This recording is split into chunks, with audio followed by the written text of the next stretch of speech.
ప్రేమ స్వరూపుడైన తండ్రి నామానికి మహిమ కలుగును గాక. తన కుమారుడైన మెస్సీయ నామంలో మీ అందరికీ కూడా సలాం వందనాలు.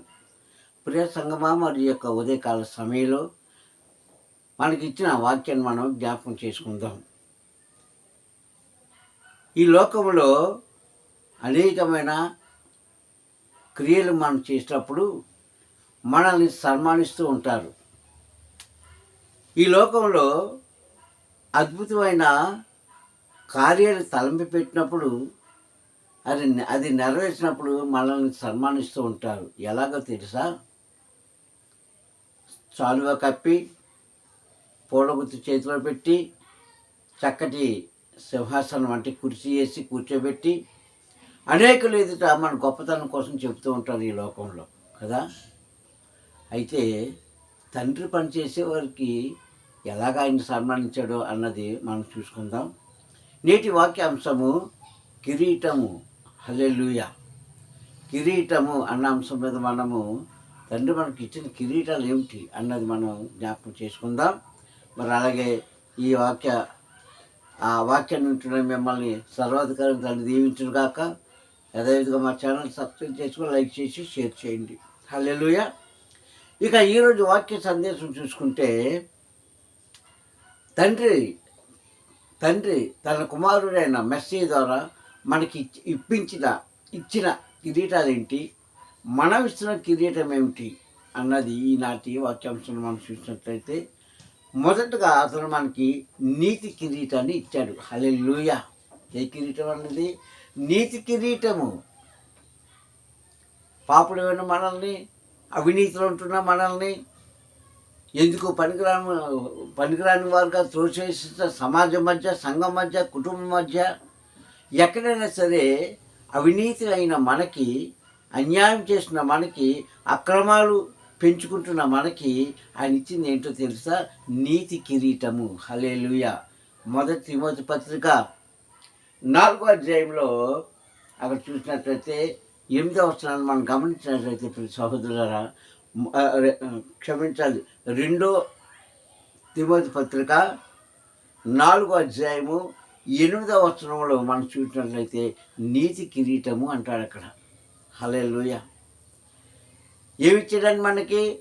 పాపం చేసిన మనకి పరిశుద్ధమన్న బిరుదిచ్చి మనల్ని సన్మానించి అక్కడ అంటాడు 2 తిమోతి పత్రిక 4వ అధ్యాయం 8వ వచనంలో నీతి కిరీటము ఆయన మనకు దయచేశాడు. హల్లెలూయా. ఏ కిరీటం అండి? మనం నిజంగా నీతిమంతులమా? బైబిల్ చెప్తుంది, తండ్రి కన్నులెత్తి చూడగా ఈ లోకంలో ఒక్కడును నీతిమంతుడు లేడు అంటుంది. ఒక్కడూ కనిపించలేదు. ఆయన కన్నులెత్తి చూడగా ఒక్కడును నీతిమంతుడు లేడు అన్న తండ్రి తన కుమారుడు మనకి ఏమిస్తానంటే అంటే తన రక్షణ ద్వారా మనకి ఇచ్చేది ఏంటంటే నీతి కిరీటము. ఇది ఎవరికైనా కనిపిస్తుందా? కనిపించదు. యెషయా గ్రంథం 58వ అధ్యాయం అంటాడు 8-9 వచనాల్లో, నీ నీతి నీ ముందర నడుస్తును అంటాడు. మనం నీతిగా ఉంటే ఆ నీతి ఏదో దినాన్ని నిన్ను కాపాడుతుంది, ఏదో దినాన నీకు రక్షణ కలిగిస్తుంది, ఏదో దినాన నీకు మేలు కలిగిస్తుంది, ఏదో దినాన నీకు అది ఆపదల నుంచి రక్షిస్తుంది. నీతి కిరీటం ఇచ్చాడండి. హల్లెలూయా. ఏ కిరీటం ఇచ్చాడని? మనుషులకు నీతి అనే కిరీటాన్ని ఇచ్చాడు. 2 తిమోతి పత్రిక 4వ అధ్యాయం 8వ వచనంలో. ఇక 2వ కిరీటము ఏమిటని చూస్తే అక్కడ అంటాడు కదా పరమ తండ్రి, హల్లెలూయా, ఆ పరిశుద్ధాత్మ తండ్రి అంటాడు కదా, 2వ కిరీటం ఇచ్చాడని మనకి ఆనంద కిరీటం అంట. హల్లెలూయా. అద్దులేని ఆనంద కిరీటం ఇచ్చాడండి.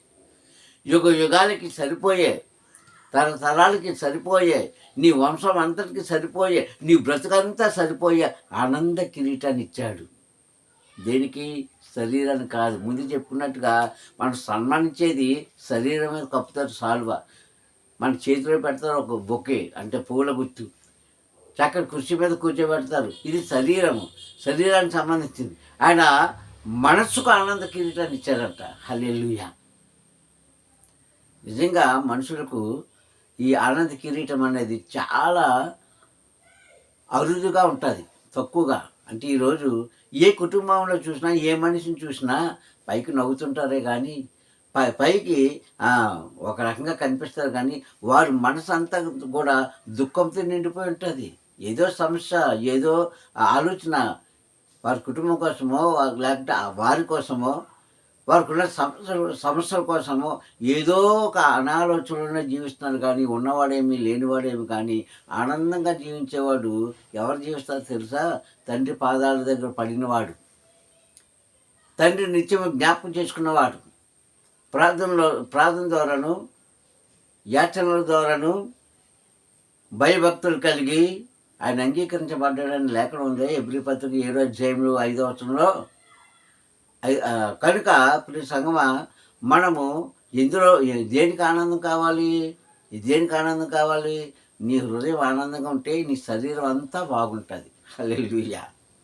మనకి ఎన్ని అప్పులైనా ఉండొచ్చు, ఎన్ని బాధలైనా ఉండొచ్చు, ఎన్ని కష్టాలైనా ఉండొచ్చు, ఎన్ని సమస్యలైనా మనకు రావచ్చు, కానీ నీ హృదయం ఆనందంగా ఉంటేనంట మొత్తం శరీరం అంతా ఆనందంగా ఉంటుంది. హల్లెలూయా.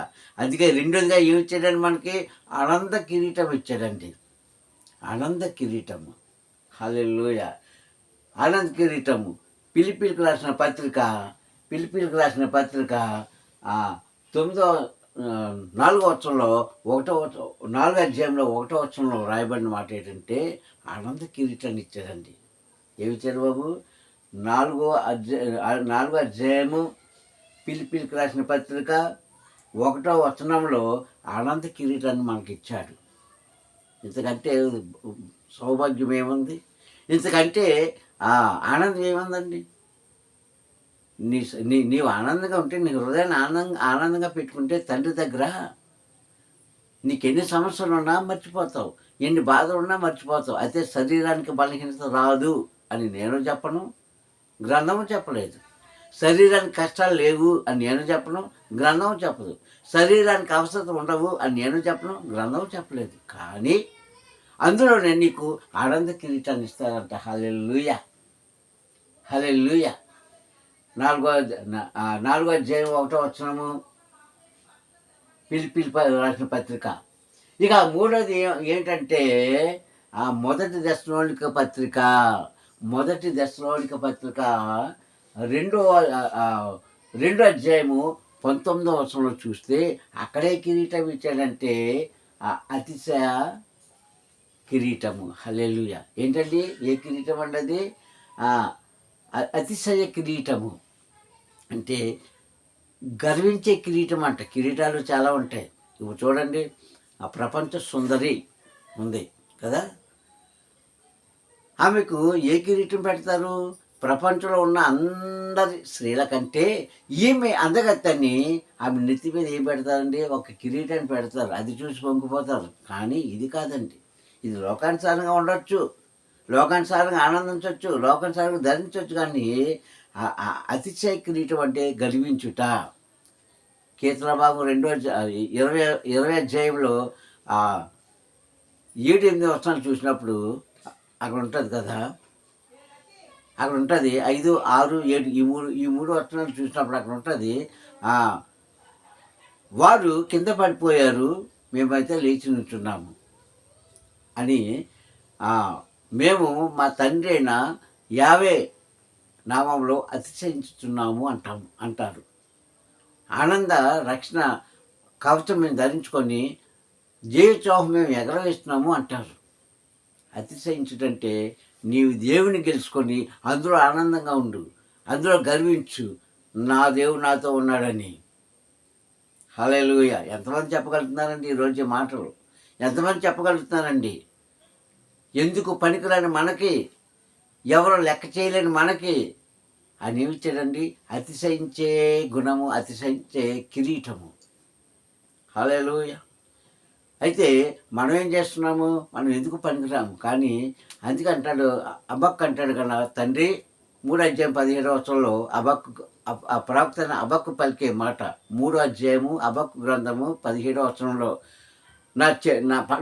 నా పొలంలో పంట ఉన్నా లేకపోయినా, నా దొడ్డిలో గొర్రెలు ఉన్నా లేకపోయినా, నాకు తినడానికి ఆహారం ఉన్నా లేకపోయినా,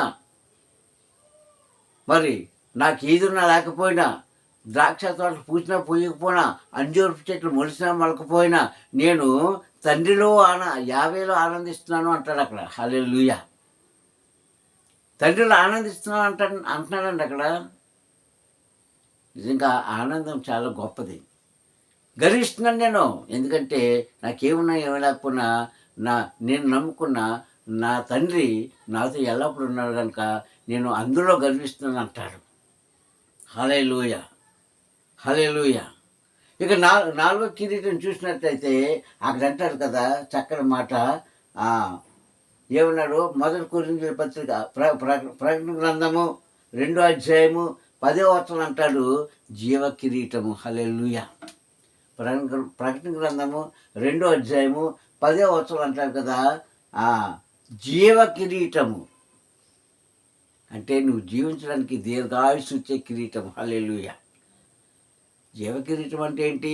నీవు ఈ భూమి మీద తండ్రి ఇచ్చిన ఆయుష్కాలం అంతా సంపూర్తిగా, సమృద్ధిగా, సంతోషంగా, సుఖంగా జీవించడానికి జీవ కిరీటం మనకు కావాలి. మనం ప్రార్థన చేస్తుంటాము. ఎవరిదైనా జన్మదినాలు వచ్చినప్పుడు ఈ మాటలు మనం పలుకుతుంటాము. సదాకాలం నీవు దీర్ఘాయుష్యుడవై ఉండు, ఆశీర్వదిస్తారు. జీవ కిరీటం అంటది. జీవ కిరీటం ప్రకటన గ్రంథంలో చెప్పబడిన మాట. కావున సహోదరులారా, ఇలాగ ఆయన మనల్ని జీవింపజేస్తూ, ఆనందింపజేస్తూ, అతిశయించే భాగ్యం కలుగజేస్తూ ఇన్ని విధాలుగా ఆయన మనల్ని సన్మానిస్తున్నారన్న సంగతి ఎంతమందికి తెలుసండి క్రైస్తవుడికి? ఏదో తెచ్చుకుంటున్నాము, సంపాదించుకుంటున్నాం, తింటున్నాము, ఉంటున్నాము, ఏదో చేసుకుంటున్నామని ఆనందిస్తున్నారు కానీ లోక ఆనందము. కానీ ఇవన్నీ ఎవరికి ఇస్తాడు? నిజంగా ఆయనకి లోబడిన వారికి మాత్రమే. హల్లెలూయా! ఎవరో పడితే వాళ్ళకి ఇచ్చాడండి. ఎవరో పడితే వాళ్ళకి ఇచ్చాడు. ఎవరికి ఇస్తాడండి? ఇలాంటి కిరీటాలన్నీ కూడా ఎవరు పడితే వాళ్ళకి ఇవ్వడం. 9:25 అంటాడు మొదటి కొరింథీయుల పత్రిక 9వ అధ్యాయం 25వ వచనంలో, అక్షయ కిరీటము అంటే స్థిరముగా నిలబడిపోయింది. క్షయము అంటే నశించిపోవుట, నిలబడలేనిది, నిలకడలేనిది, ఈ 3 అర్థాలు వస్తాయి. అక్షయ కిరీటము అనగా నీ ఉన్నా లేకపోయినా నీ పేరు ప్రతిష్టలు ఈ భూమి మీద అలాగే నిలబడిపోతాయంట. అక్షయ అన్న పదానికి ఇవి సంస్కృతంలో రాయబడిన మాటలు. క్షయము లయమగిపోవుట అంటే నశించిపోవటం. క్షయము అక్షయ నిత్యం నిలిచేది, జీవింపదగేది అని అర్థం. అందుకే ఆయన అన్నాడు అక్షయ కిరీటం ఇస్తున్నాడు మనకి. ఈ కిరీటాల కోసం ఎందుకు మనం మాట్లాడుకోవాలంటే, ఈరోజు నేను గొప్ప అంటే నేను గొప్ప, నేను గొప్ప అంటే నేను గొప్ప అని హెచ్చు తగులు చూపిస్తున్నారే ఉన్నవారు లేనివారి దగ్గర. కానీ తండ్రి తన కుమారుడి ద్వారా, మెస్సీ గారి ద్వారా మనకి ఈ కిరీటాలన్నీ కూడా ఇప్పిస్తున్నాడు. హల్లెలూయా! హల్లెలూయా! ఏమి ఇచ్చాడండి?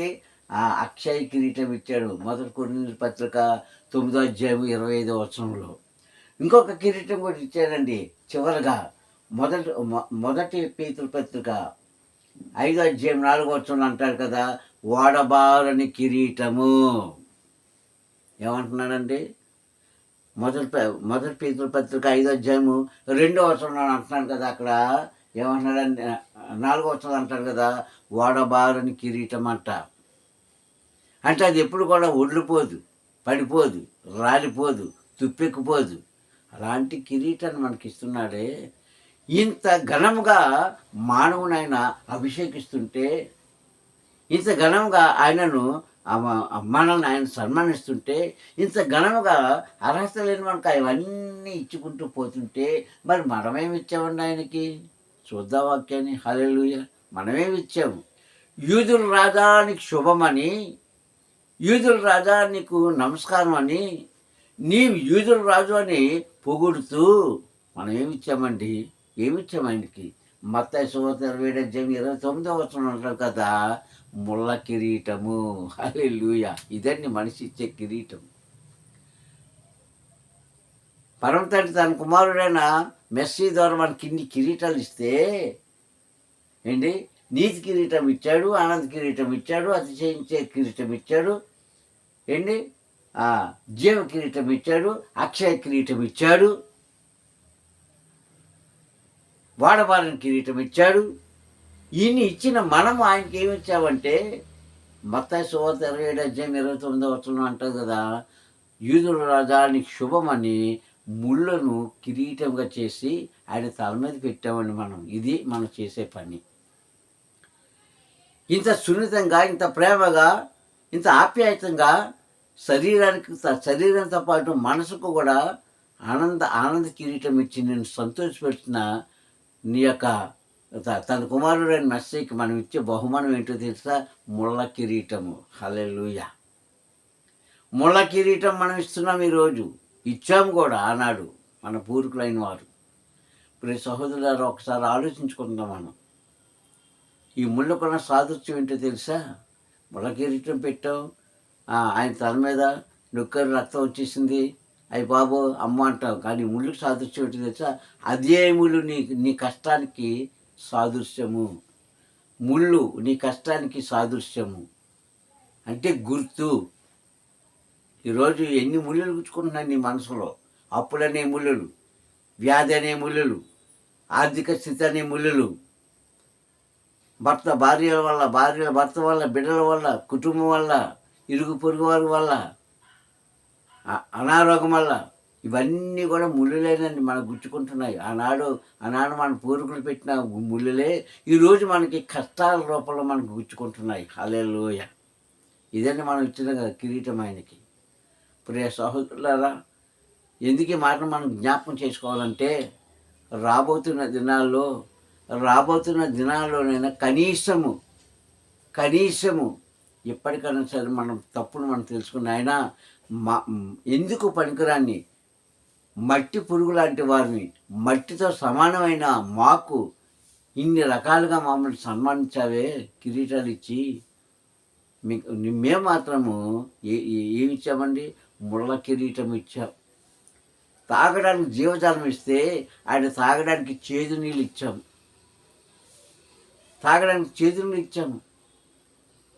తినడానికి మంచి ఆహారం ఇస్తే మనమే ఇవ్వగలమండి. ఈరోజు ఏమీ లేదు మన దగ్గర ఇవ్వడానికి.